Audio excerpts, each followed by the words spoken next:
ಅಷ್ಟು ಸಾಮರ್ಥ್ಯ ಉಂಟು ನಿಮಗೆ?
ವೀರಾವೇಶವನ್ನು ಹೊಂದಿದಂತಹ ನೀನು ಯಜ್ಞಮಂಟಪವನ್ನು ಪ್ರವೇಶ ಮಾಡಿ ಸಿಕ್ಕವರ ಮಾರಣ ಹೋಮವನ್ನು ಮಾಡ್ತಾ ಇದ್ದಿ. ಎಲವ ಯಜ್ಞ ಕಂಟಕನೆ, ಯಾರು ನೀನು? ಎಲ್ಲಿಂದ ಬಂದವ? ಯಾಕಾಗಿ ಬಂದ ಹೇಳು.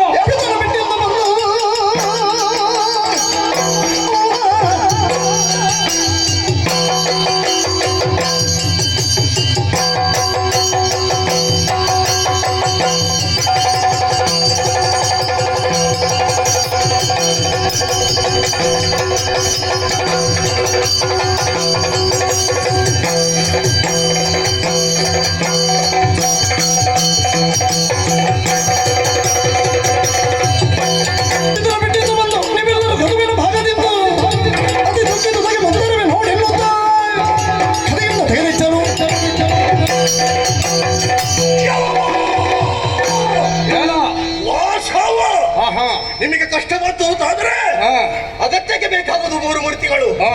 ಆದರೆ ಹಾ. ಮೂರು ಮೂರ್ತಿಗಳಲ್ಲಿ ಒಬ್ಬರಾದಂತಹ ನಮ್ಮಯ್ಯ ಈಶ್ವರ ಹಾ. ಅವನನ್ನು ಹೊರತು ಮಾಡುತ್ತಿರುವಂತಹ ಯಾಗ ಹಾ. ಅರ್ಥಾತ್ ನಿರೀಶ್ವರ ಯಾಗ ಹಾ. ಹವಿಷನ್ನು ಬಿಡುವುದಕ್ಕೆ ಬಂದೇನು? ನಿನಗೆ ವೇದ ಗೊತ್ತುಂಟಾ? ಗೊತ್ತಿವೆ. ಗೊತ್ತುಂಟಾ? ಹಾ. ಗೊತ್ತುಂಟುಂಟಾದ್ರೆ ವೇದ ಕಲ್ಪಿತವಾದಂತಹ ವಿಚಾರ ಹೇಗೆ? ಹೇಗೆ? ದೇವತೆಗಳಾದಂತಹ ನಾವು ಹೇ. ಮಂತ್ರಾಧೀನರು ಹೌದಾ? ಹೌದು. ಅಲ್ಲಿ ನಿನ್ನ ಅಪ್ಪನಿಗೆ ಹೋಮ ಕೊಡ್ಲಿಲ್ಲ, ಹವಿಸ್ಸು ಕೊಡ್ಲಿಲ್ಲ ಎನ್ನುವ ಕಾರಣಕ್ಕೆ ಹೇ. ನಾವು ಹೋಗದೆ ಇರುವುದಕ್ಕಾಗುವುದಿಲ್ಲ. ಏನೇ? ನಮ್ಮ ಸ್ಥಾನದ ಅಸ್ತಿತ್ವ ಇರುವುದೇ ಹಾಗೆ, ಹೇ. ದೇವೇಂದ್ರನ ಅಸ್ತಿತ್ವ ಇರುವುದೇ ಹಾಗೆ. ಹೇ. ಯಾರು ಮಂತ್ರಪೂರಿತವಾಗಿ ನನ್ನನ್ನು ಕರೀತಾರೋ ಹೇ. ಅಲ್ಲಿಗೆ ನಾನು ಹೋಗ್ಲೇಬೇಕು. ಅಲ್ಲಿ ನಿನ್ನ ಅಪ್ಪನಿಗಿಲ್ಲ ಅಂತ ನಾನು ಹೊಣೆ ಅದಕ್ಕೆ. ಅಯ್ಯ, ಹಾ. ನಿಮಗೆ ಈ ಮೂರು ಲೋಕದ ಅಧಿಕಾರವನ್ನು ಕೊಟ್ಟವರು ಯಾರು? ಮೂರು ಮೂರ್ತಿಗಳು. ಮೂರು ಮೂರ್ತಿಗಳಲ್ಲೂ ಹಾ. ಅದರಲ್ಲಿ ಹಾ. ನಮ್ಮಯ್ಯನಾದ ಈಶ್ವರ ದೇವರು ಬರುತ್ತಾರೆ. ಅದನ್ನು ನಾನು ಅಲ್ಲ ಅಂತ ಹೇಳಿದ್ದಲ್ಲ. ಹೇ. ಈಗ ಯಾಗ ಮಾಡಿಸಿದವ ಯಾರು? ದಕ್ಷ. ಹೌದಾ? ಹೌದು. ಅವ ಏನಾಗಬೇಕು ನಿನ್ನ ಅಪ್ಪನಿಗೆ? ನನ್ನ ಅಪ್ಪನಿಗ ಹಾ. ಮಾವಯ್ಯ. ಹೌದಾ? ಹೇ. ಹಾಗಾದ್ರೆ ತಪ್ಪು ಮಾಡಿದ್ದು ನಿನ್ನ ಅಜ್ಜ. ಹೇ.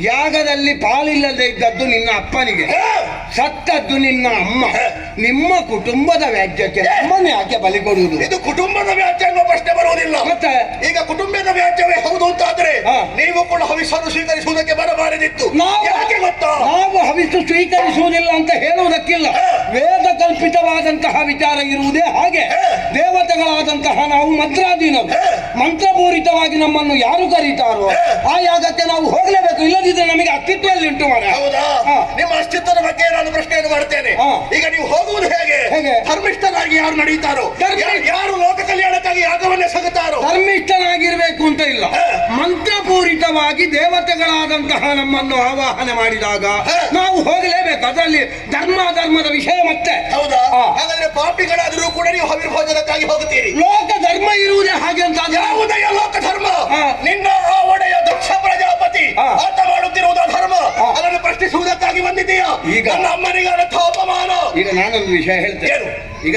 ನಾನು ಯಾರ ಪರವಾಗಿ ಮಾತಾಡುವುದು ಅಂತಲ್ಲ.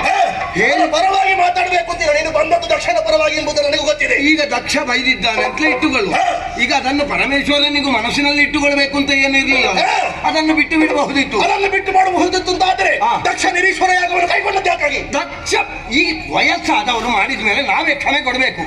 ವಯಸ್ಸಾದವರು ಮಾಡಿದ್ದೆಲ್ಲವೂ ಕೂಡ ಹೇಳಿದನನ್ನು ಹಾಗೆ ಭಾವಿಸಿದೆಯಾ? ಹೇಳಿತನ ಅಂತಲ್ಲ, ಹಾ. ವಯಸ್ಸಾದವರು ಮಾಡಿದ್ದಕ್ಕೆ ಹಾ. ತಪ್ಪನ್ನು ಮಾಡಿದ್ರು. ಹಾ. ಹಿರಿಯರಾದಂತಹ ನಾವು ಮನ್ನಿಸುವುದು ನಮ್ಮ ಉದಾರ ಗುಣ. ಹೌದಾ? ಹಾ. ಅವನ ಪರವಾಗಿ ನೀನು ಬಂದಿದ್ದಿ. ಹಾ. ನಿನ್ನನ್ನು ಸಹಿತವಾಗಿ ಆ ದಕ್ಷನಿಗತ್ತು ಗತಿ ಕಾಣಿಸದೇ ಇದ್ರೆ ವೀರ ಹೊಂದವಲ್ಲ. ನಾನು ಕೈಗೆ ಬಳೆ ಕೊಟ್ಟಿದ್ದೆ. ಕೊಡಿಸ್ತೇನೆ ನಾನು. ನೀನು ತೊಡಿಸುವುದಕ್ಕಿಂತ ಮುಂಚೆ ನಿನ್ನ ಕಣ್ಣನ್ನು ಗುತ್ತಿದ್ದಾಗಿದ್ದೆ.